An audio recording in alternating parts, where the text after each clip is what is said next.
Plaintiff Weldon Price says back in 1992, he and the defendant had a few sexual encounters, and not long after, she showed up with a baby and claimed he was the father.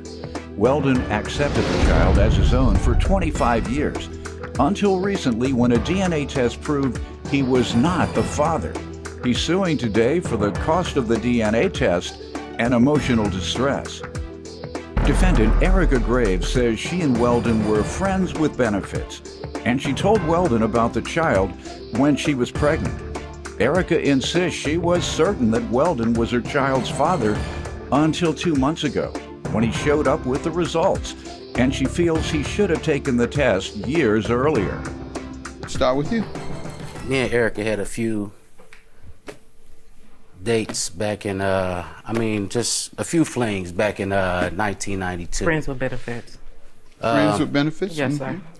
She, then later on, she brought a baby over to my house, my daughter, and said that, this your baby. I said, okay. You all were having unprotected friends with benefits. No. Sex. Here's the benefit. Here's the benefit, the baby, right? Right. Oh, so you were having protected sex with him? I gave him a condom. He didn't use it. But that is unprotected Right. sex. Well, I'm sorry. Uh-oh, we in trouble now. Right. Yeah. Oh, my goodness. Go ahead. Okay, I proceeded to accept the baby into my home, with my family and, friends, everybody accepted the baby and everything. Erica continued to bring the child over to my house, and everything was going, everything's cool, till she filed for child support. I'm like, well, Why did it change then? Because she, I told her everything was, would be all right, don't. What do you mean by that? Just don't file for no child support. Why? You don't want to pay? But you didn't want to pay? I was paying. I was doing for my child. So what was wrong with filing then? I was doing, but I filed, she did it and everything. No, I'm saying, I'm just trying to understand your psychology, because I hear a lot of young men say this, and I think they really got it twisted. They put themselves in a bind. So explain that rationale to me. Why, if you're already paying, why can't we just make it official? I was there. I'm just trying to understand. Is there some logic to it? Is it that you think the government determination will be higher than you are giving out of your pocket?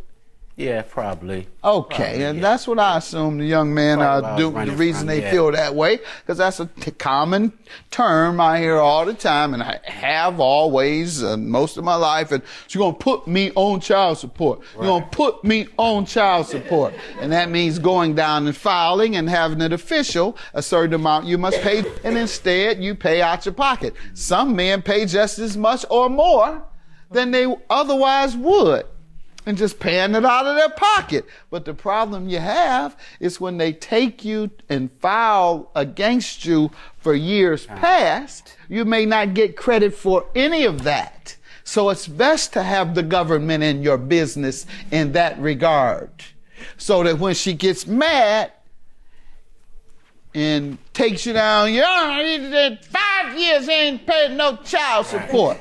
Okay, well, you've been given $500 a month for 5 years, and that's what you say. Well, Judge, every month I give her $500 a cash. Don't know nothing about it. He giving that to his other woman. He ain't giving me nothing. So here you, what, 6,000, you 500 times, 6,000 times 5 years. Here you out of $30,000, and you get no credit for it because they deny ever receiving it. So it's better to have that track record, even if you come in with some receipts as well, or money orders. It's up to the judge. The judge can say, well, I'm just going to consider that a gift.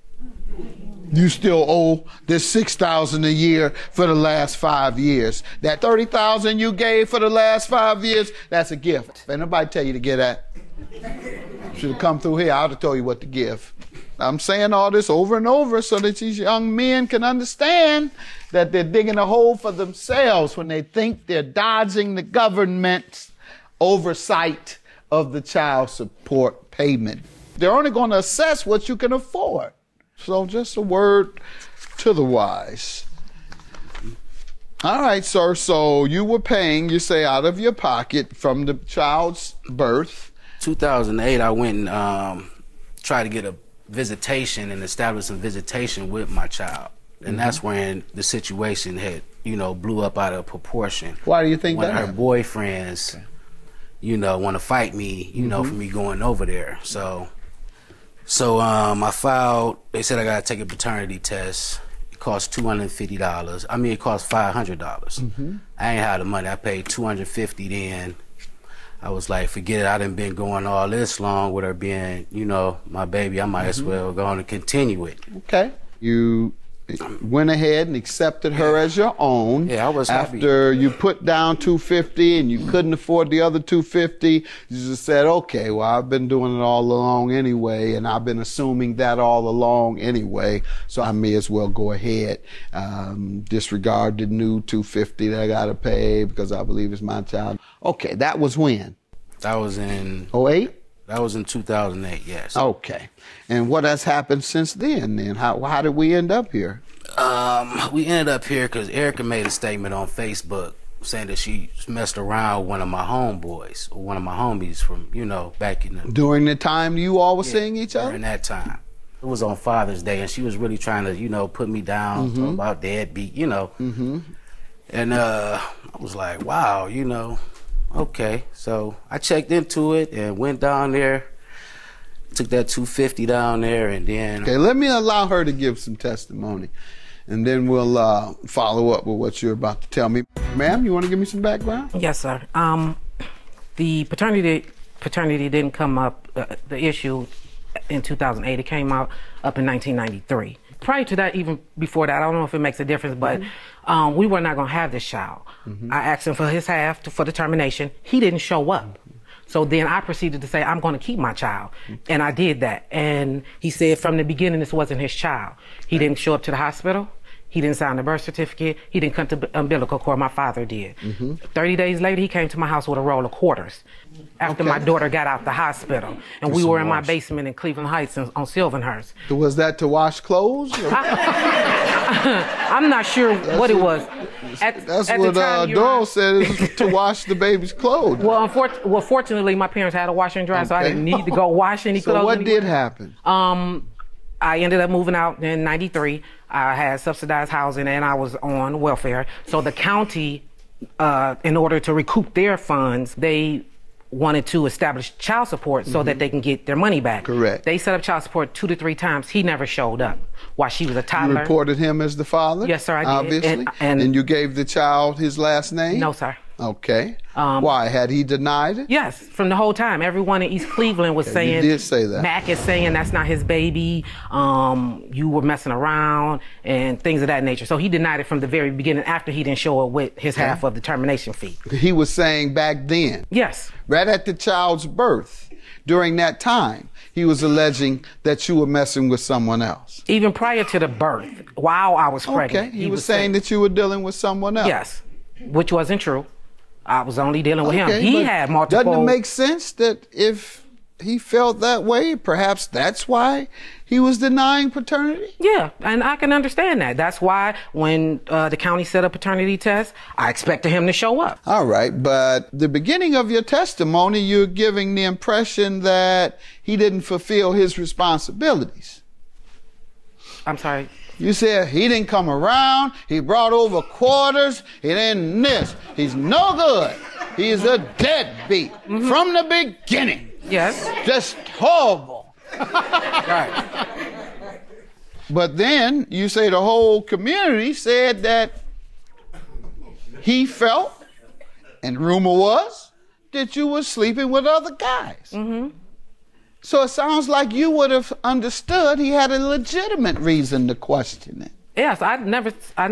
All right, so you weren't seeing anybody else during that time? No, sir. Okay. Yeah. And you've paid how much in child support thus far? 32 grand, 32,000. I still owe 11. But you've paid 32? I paid 32,000. Yeah. How old is the child? 25 tomorrow. Okay. What has the child believed all these years? That I'm a deadbeat, that I abandoned her, that I wasn't, you know what I'm saying, in her life, everything her mother done put in her head. Never.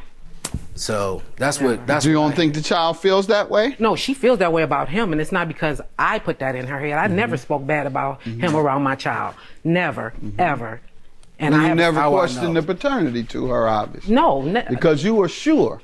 Yeah, I was sure until he came 2 months ago with that test. Yes.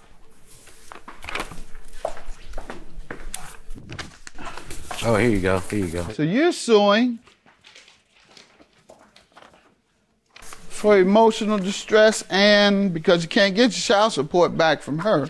Correct. That's emotional distress, meaning that she would have had to know or should have known.